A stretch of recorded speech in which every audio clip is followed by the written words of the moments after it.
지금 이 시각 여러분들이 주목하는 뉴스 만나보겠습니다.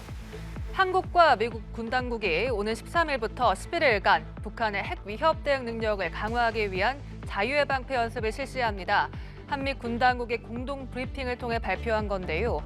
이번 연습 기간에는 확대된 대규모 연합 야외 기동 훈련도 진행할 계획입니다. 한미는 대규모 기동훈련 부활이 대한민국 방어를 위한 연합 방위 태세를 확고히 하겠다는 한미연합군의 능력과 의지를 상징한다며 의미를 부여했습니다. 지성님 기자입니다. 한미 군 당국은 국방부에서 공동 브리핑을 열고 연합 방위 태세 확립을 위해 이달 13일부터 23일까지 자유의 방패 연습을 시행한다고 발표했습니다. 북한의 핵 미사일 고도화와 최근에 일어난 전쟁 및 분쟁 교훈 등 변화하는 위협과 변화된 안보 환경이 반영된 연습 시나리오를 기반으로 맞춤형 연습을 실시하여 동맹의 대응 능력을 한층 더 강화할 것입니다. 한미는 또 쌍용 연합 상륙훈련과 연합 특수작전 훈련을 비롯한 20여 개 실기동 연습을 집중 진행하는 등 과거 독수리 훈련 수준으로 확대된 야외 기동 훈련도 실시합니다. 명칭은 전사의 방패 연합 야외 기동 훈련, 워리어 실드 FTX입니다. 연습 기간 미 항공모함이 참가하는 연합 항모강습단 훈련, 한미일 미사일 경보 훈련도 함께 진행될 것으로 알려졌습니다. 문재인 정부에서 이뤄진 9.19 남북 군사합의 이후 한미 야외 기동 훈련은 대대급 이하로 축소돼 실시됐습니다.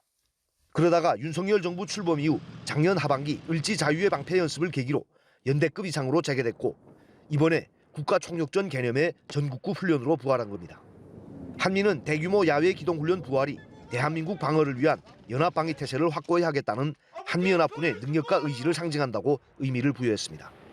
북한은 대규모 한미연합훈련에 반발해 탄도미사일 발사와 같은 고강도 무력 도발에 나설 가능성이 큽니다.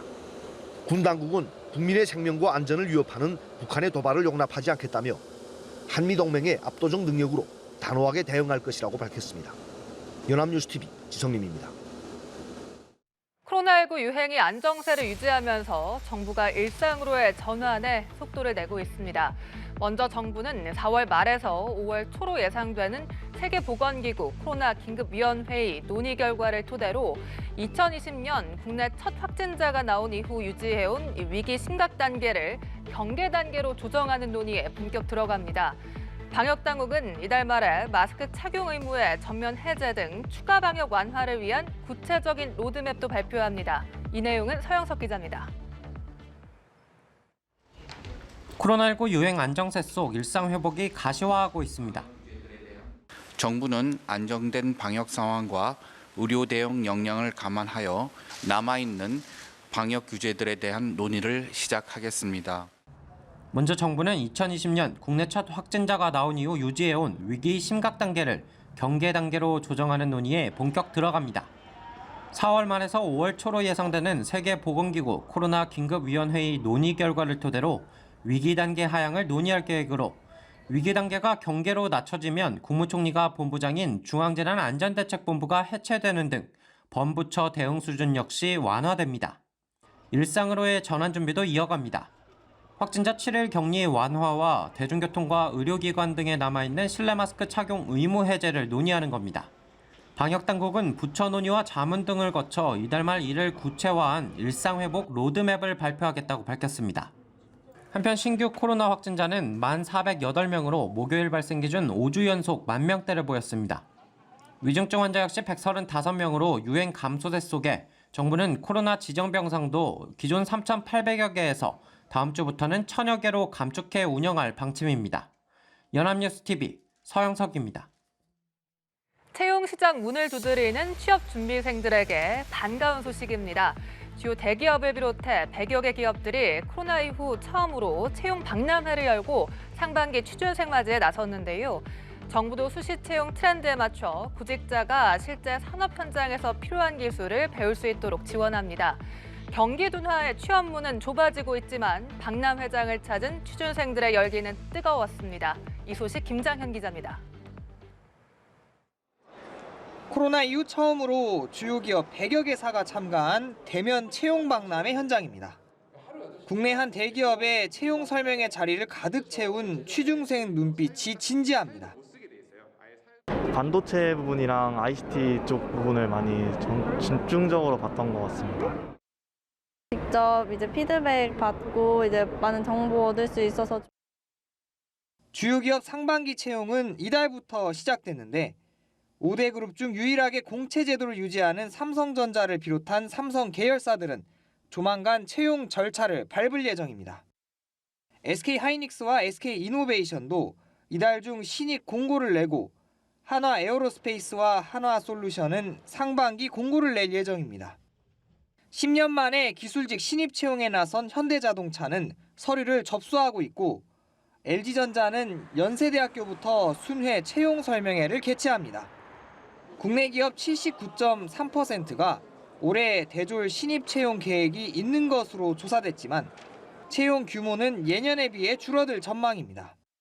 수시 채용을 진행을 하는 기업 그 다음으로 이제 경력직으로 하겠다는 기업이 훨씬 더 많았기 때문에 신입 채용의 문은 예년 대비해서는 좀 많이 축소됐다는 느낌을 받을 것 같아요.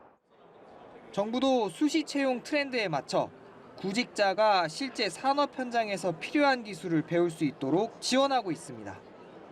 전기차와 2차 전지, 바이오 등 성장하고 있는 신산업 분야에선 인력 충원이 예상되지만 전반적인 경기 둔화 영향으로 채용 시장이 예전과 같은 활기를 띠기는 쉽지 않을 전망입니다. 연합뉴스 TV 김장현입니다. 중국의 핵심 신흥 기술 상당 부문에서 세계 최고 수준인 것으로 조사됐습니다. 권위 있는 과학 저널에 등재된 논문 수와 인용 횟수 등을 토대로 주요 유망 기술 44개 부문에서 각국의 연구 개발 수준을 분석한 건데요. 반면에 미국을 중심으로 한 서방은 경쟁에서 점차 밀려나고 있는 모양새입니다. 우리나라는 어떤 평가를 받았을까요? 자세한 내용은 윤고은 특파원이 전합니다. 호주전략정책연구소가 주요 유망기술 44개 부문에서 각국의 연구 개발 수준을 분석했습니다. 이번 평가는 권위 있는 과학 저널에 등재된 논문 수와 인용된 횟수 등을 토대로 이루어졌습니다. 그 결과 중국이 선두를 달리고 있는 부문은 44개 중 37개에 달했습니다. 초음속, 전기 배터리, 무선 통신 등이 포함됩니다. 특히 나노물질 제조, 수소 전력 등 8개는 중국이 거의 독점적 위상을 차지했습니다. 이에 비해 미국은 백신, 양자 컴퓨터, 우주 발사 시스템 등 나머지 7개 부문에서만 선두 지위를 확보했습니다. 보고서는 중국 과학원을 지목하면서 44개 부문 대부분에서 1위나 2위 기관에 들었다고 설명했습니다. 또 중국 내 최상위 연구원 5명 중 1명은 미국을 중심으로 한 영어권 기밀 공유 동맹, 일명 파이브 아이즈에서 대학원을 다닌 것으로 나타났습니다. 해외 지식의 유입이 첨단 기술 경쟁에서 우위를 점한 원동력이었던 셈입니다. 부문별 5위 이내로 범위를 확대해보면 영국과 인도가 29개 부문에서 5위 안에 랭크되며 존재감을 과시했습니다. 한국과 독일도 각각 20개, 17개 부문에서 5위권에 진입해 그 뒤를 이었습니다. 우리나라는 슈퍼컴패시터, 고용량 에너지 저장 기술 부문에서 2위를 차지한 것이 최고 순위였습니다. 홍콩에서 연합뉴스 윤고은입니다. 테슬라 최고 경영자 일론 머스크가 운영하는 또 다른 기업 뉴럴링크는 인간의 뇌 반도체 칩을 이식하는 기술을 개발하는 스타트업입니다. 현재는 동물을 상대로 실험 중인데 사람을 상대로 한 실험이 미국 당국에 의해 거부된 사실이 뒤늦게 알려졌습니다. 미국 식품의약국 FDA는 인체 실험을 시작하기 전에 해결해야 할 수십 가지 문제를 확인했다고 말했습니다. 샌프란시스코에서 김태종 특파원입니다. 지난해 11월 열린 뉴럴링크 행사에 참여한 일론 머스크가 뉴럴링크가 하고 있는 일을 소개합니다. So now this video is now 18 months old. So this is Pager who is playing monkey mind pong. 나중에 머스크는 이르면 6개월 안에 사람을 대상으로 뇌에 칩을 연결하는 기술을 실험할 것이라고 말했습니다. 현재 돼지와 원숭이 등 동물을 상대로 한 뉴럴링크의 뇌의 칩 이식 기술을 올해 상반기 중 임상 실험이 가능할 수 있다는 겁니다. 그러나 머스크의 예상은 이번에도 빗나갔습니다. 로이터 통신은 뉴럴링크 전현직 직원들을 인용해 사람 대상 임상 실험이 지난해 미국 식품의약국으로부터 불허 결정을 받은 것으로 뒤늦게 확인됐다고 보도했습니다. 이들은 머스크가 2016년 뉴럴링크 설립 이후 사람을 대상으로 한 실험의 시기에 대해 여러 차례 언급했지만 지난해서야 승인을 요청했고 거부됐다고 밝혔습니다. FDA는 뉴럴링크가 미국에서 인체 실험을 시작하기 전에 해결해야 할 수십 가지 문제를 확인했다고 이들은 전했습니다. FDA는 뇌 칩의 전선이 검사 대상자 뇌의 다른 영역으로 이동할 수 있고 칩이 과열돼 조직을 손상할 수 있다고 우려했습니다. 또 뇌를 손상하지 않고 심어진 칩을 어떻게 제거할지에 대한 우려도 제기했습니다. 이들 직원은 FDA가 우려하는 이런 문제들이 단기간에 해결할 수 있는 것은 아니라고 말했습니다. 뉴럴링크의 경쟁사로 중증 마비 환자에게 칩을 이식하는 싱크론의 경우 인간에 대한 실험을 승인받기까지는 5년이 걸렸습니다. 또 실험 과정에서 많은 동물을 죽게 하고 병등 영장류에 의해 오염된 이식 장치들을 적절한 절차를 지키지 않고 운반했다는 의혹으로 당국의 조사를 받고 있는 점도 뉴럴링크의 임상 실험에 걸림돌이 될 것으로 보입니다. 샌프란시스코에서 연합뉴스 김태종입니다.